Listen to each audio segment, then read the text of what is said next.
Hi friends, வணக்கம். Welcome back to Subha Pratap vlogs. இன்றைக்கி நம்ம பார்க்க போகிறது எங்கள் வீட்டை சுற்றி பேக்யார்டெலாம் இருக்கிற மரம் கலர் சேஞ்ச் ஆனது. ஆனால் ஃபுல்லாக சேஞ்ச் ஆகலை. நானும் வெயிட் பண்ணலான்னு பார்த்தா இலை ஃபுல்லாக கொட்டிடுச்சு. சரி, இருக்கிற வரைக்கும் கவர் பண்ணலான்னு எடுத்திருக்கேன். சரி வாங்க வீடியோ பார்க்கலாம்.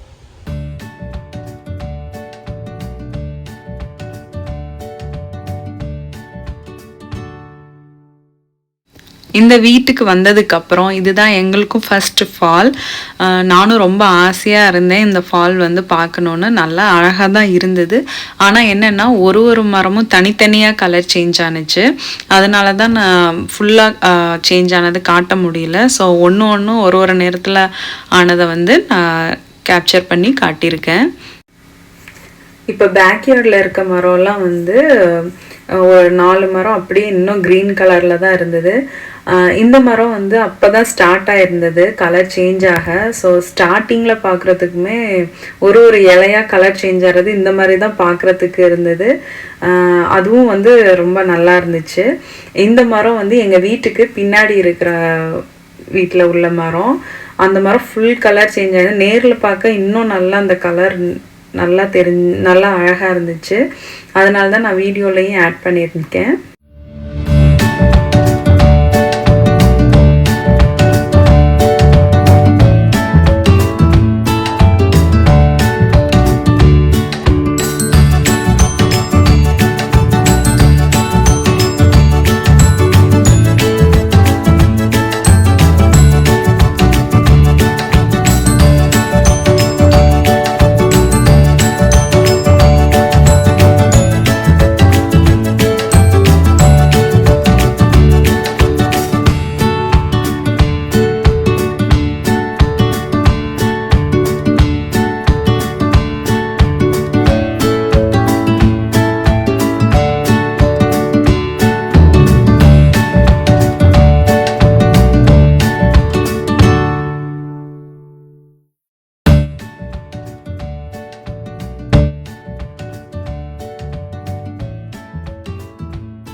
இந்த அளவுக்கு தான் இப்போதைக்கு ஃபால் கலர் சேஞ்ச் ஆகிருக்கு எங்கள் வீட்டை சுற்றி.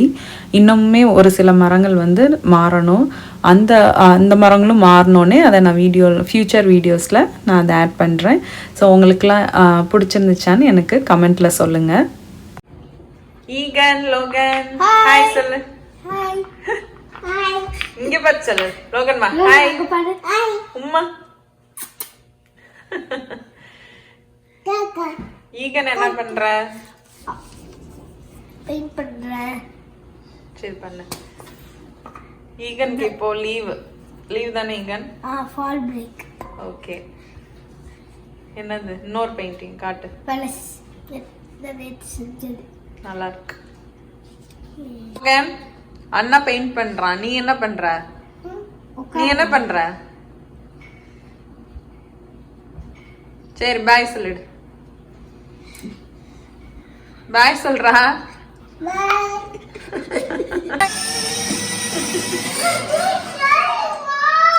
வா.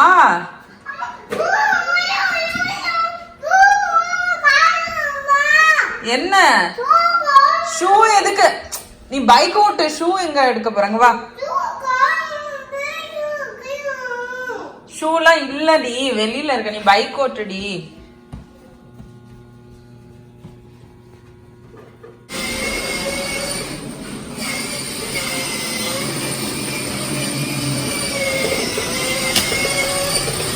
ஸ்டாப். என்ன சாப்பிடுற? என்னடி சாப்பிடுற? இங்க பாரு. என்ன சாப்பிடுற? வாயில் என்னது? என்ன சாப்பிடுற? சாக்கியா சாப்பிட்ட? ஏகவி என்ன சாப்பிட்ட? சொல்லு. சாக்கியா?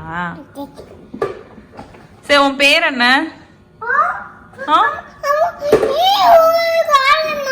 என்ன காணோம்? சரி பாய் சொல்ல போகிறேன். பாய் சொல்லு. பாய் உம்மா. ஓகே, இன்னைக்கு நம்ம ராகி இட்லி தோசை எப்படி செய்கிறதுன்னு பார்ப்போம். ராகி 2 கப், இட்லி அரிசி 2 கப், ஸோ 4 கப் அளவுக்கு 1 கப் உளுந்து, 1 டேபிள் ஸ்பூன் வெந்தயம். நான் இந்த சைஸ் டம்ளர் எடுத்துக்கிட்டேன். நம்ம எந்த சைஸ் டம்ளரோ இல்லை கப்போ எடுத்துக்கிறோமோ அதில் equal portion of ragi, equal amount of idli அரிசி, அதுக்கு நம்ம 1 கப் 4:1 ரேஷியோக்கு நம்ம போடணும்.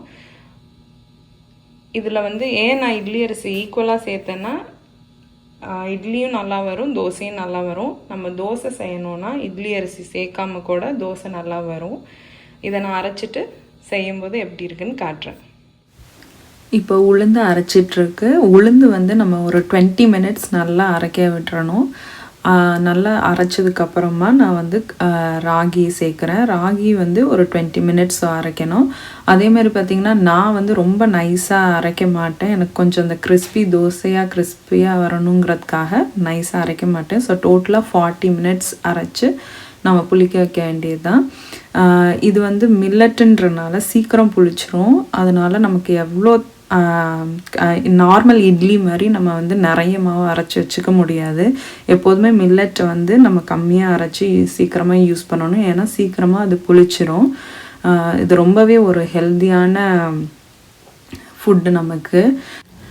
இதில் பார்த்திங்கன்னா வந்து ஃபைபர், ப்ரோட்டீன், அயன், வைட்டமின்ஸ் எல்லாமே ஒரு ரிச்சான ஒரு ஃபுட்டு தான் ராகி. அதை வந்து நம்ம இட்லியாக செஞ்சு சாப்பிட்லாம், தோசையாக செஞ்சு சாப்பிட்லாம். இதில் பணியாரம், இதே மாவை வச்சு நம்ம பணியாரமும் செய்யலாம். அதே மாதிரி பார்த்திங்கன்னா கூழ் செஞ்சு சாப்பிட்லாம். நான் வந்து லோகனுக்கு ஒரு 7 மந்த்ஸ் இருக்கும்போது ராகியை வந்து முழு ராகி வாங்கி ஊற வச்சு அதை அரைச்சி பால் எடுத்து அதை வந்து நான் கூழ் மாதிரி செஞ்சு கொடுப்பேன். நம்ம பெரியவங்கன்னா வந்து நம்ம மாவுலே கூழ் செஞ்சு சாப்பிட்லாம். ஸோ நான் ஃப்யூச்சர் வீடியோஸில் அதெல்லாம் உங்களுக்கு போடுறேன் நான். இப்போ ராகி இட்லி தோசை ரெடி ஆயிடுச்சு. இதை செஞ்சு பார்த்து எப்படி இருந்துச்சுன்னு எனக்கு கமெண்ட்டில் வந்து சொல்லுங்கள்.